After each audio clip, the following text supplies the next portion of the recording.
Isang napakagandang araw muli sa inyo guys. At sa pagkakataong ito'y, samahan nyo ako't gagawa tayo ng isang napakasarap na almusal o pwede rin pambaon ng mga bata pang school. Halika't kunin agad natin ang ating dancing kawali. Iset lamang sa mahina ang apoy ang kalan at kumuro tayo ng butter at ito'y tutunawin natin sa ating kawali. So kapag ang ating butter ay natutunaw na, at dito'y mangangailangan din po tayo ng 2 itlog, batihin ng mabuti kagaya ng ginagawa ni Chef. Napakadali lamang po magbati ng itlog dahil dyan po ako profesional sa pagbabati ng itlog. Dahil left and right po, walang problema sa akin. Kaya ko pong magbati. Isa pa guys, huwag niyong bibigyan ng masamang kahulugan ng ating sinasabi ha. Tayo po'y nagluluto dito. So paikot-ikutin lamang po natin ang ating itlog ng kumalat sa ating nagsasayaw na kawali. Again guys, sa mahinang apoy lamang nating iset ang ating kalan para hindi naman matusta ang ating itlog. At dito'y gagamit tayo ng mozzarella cheese. Wow, saucy. Sa Pilipinas, mantikilya lang ang gamit ko eh. Talaga nga naman ang panahon ngayon. So guys, lahat ng cheese pwede natin gamitin dito ha. Budburan nyo lang guys ng napakaraming cheese. Mas marami, mas masarap.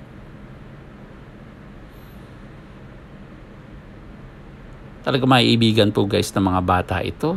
Talagang gaganahan sila sa pagpasok sa eskwela kapag nalaman nilang ganito ang kanilang babaunin.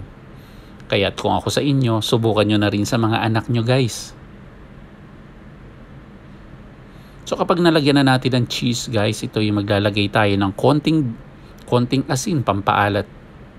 Kontian nyo lang guys at mahirap na magkasakit sa bato. Pagkatapos ng ating asin, dito yung mangangailangan tayo ng durog na paminta. Seasonal lang naman po guys, kung gusto nyo may paminta, kayo po ang bahala. Seasonal o traditional? Optional, sorry naman guys, tao lang, optional lamang po guys ang ating paminta. Ayan, kontian nyo lang guys, baka mamaya mabahing ang kakain yan. So pagkaraan ng ating asin at paminta, kunin na natin agad ang ating tinapay. Make it sure na walang amag ang tinapay na nilalagay natin guys. Check nyo ang expiry date ha. Dahil ang inyong pong lingkod talagang kahit may amag, kinukurot lamang ang amag na part at kinakain muli. Alam niyo naman, ba't hindi tayo sa mga expired na pagkain? So hintayin lamang po natin guys na maprito ng kaunti ang ating egg.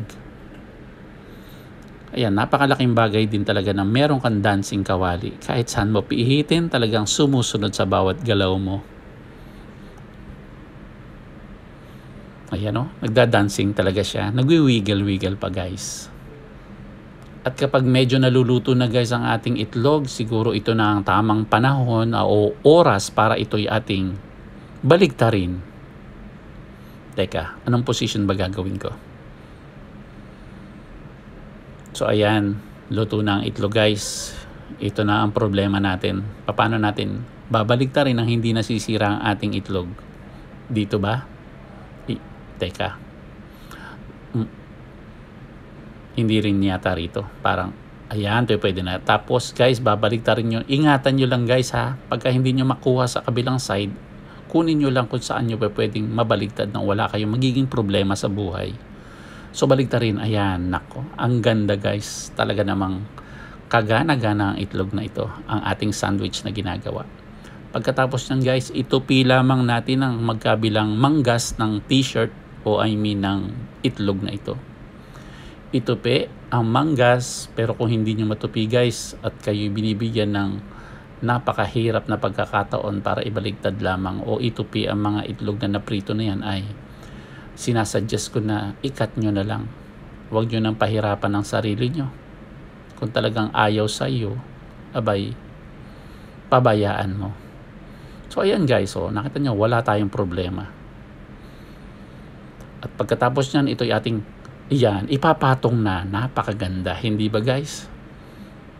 Talagang napakasarap naman ng tinapay na ito. Tsaka isa pa guys, napakabigat sa tiyan nito. Kahit siguro 1 linggo ka hindi kumain, busog ka pa rin. Ayan guys, parang wala naman yatang ka-espe-espesyal sa tinapay na niluluto natin guys. Ayan guys, hindi pa yan luto. So hanguin nyo muna ang tinapay, kumurot uli ng butter at tunawin natin ito.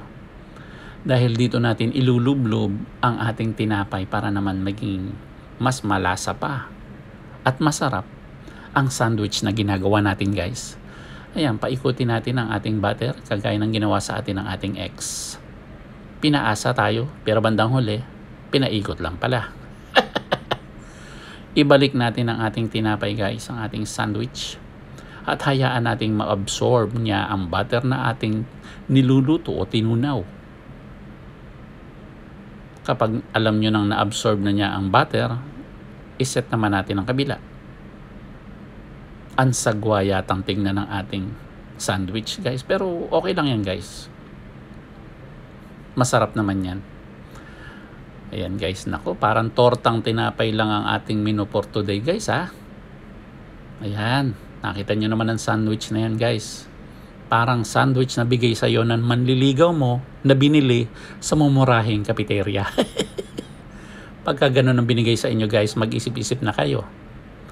So ito guys yung unang naluto natin, parang di hamak naman, mas maganda yon. Ayan guys, talagang matutuwa ang estudyante nito guys. Nako, talagang gaganahan sila sa pag-aaral. Kapag ganito ng ganito ang baon nila araw-araw. So guys, ayan na, medyo matatapos na po ito at maluluto na natin ang ating napakasarap na sandwich. So baligtarin na natin, nako. Nagkulay bentisoy na guys. Nako, yari na naman tayo kay misis ito. Ganyan na nga ay tsura, sunog pa. Ayan guys, pero guys, huwag kayong titingin sa panlabas sa kaanyuan ha. Kahit pangit man yan, na kahit na mukhang hindi mo makakain, pero pagka nakain mo naman yan, sobrang sarap guys. Yun ang malaking bagay doon.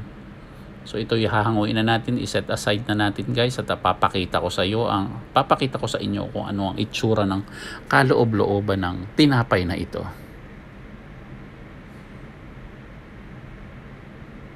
So ayan guys, nailagay na natin sa isang, talagang hindi ko talaga maatim ang itsura guys.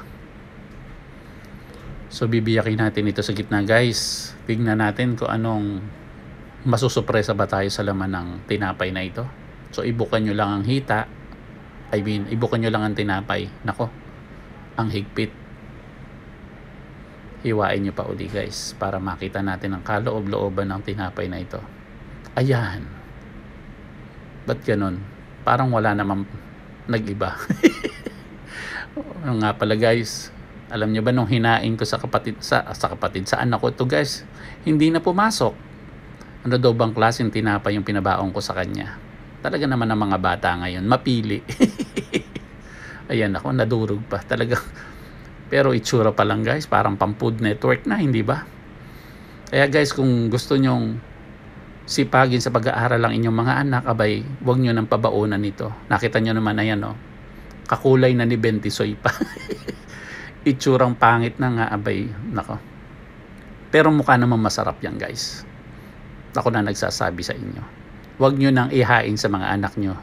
Paalam guys, maraming salamat sa inyo at sa pag-ubos ko ng mga oras nyo guys. Thank you!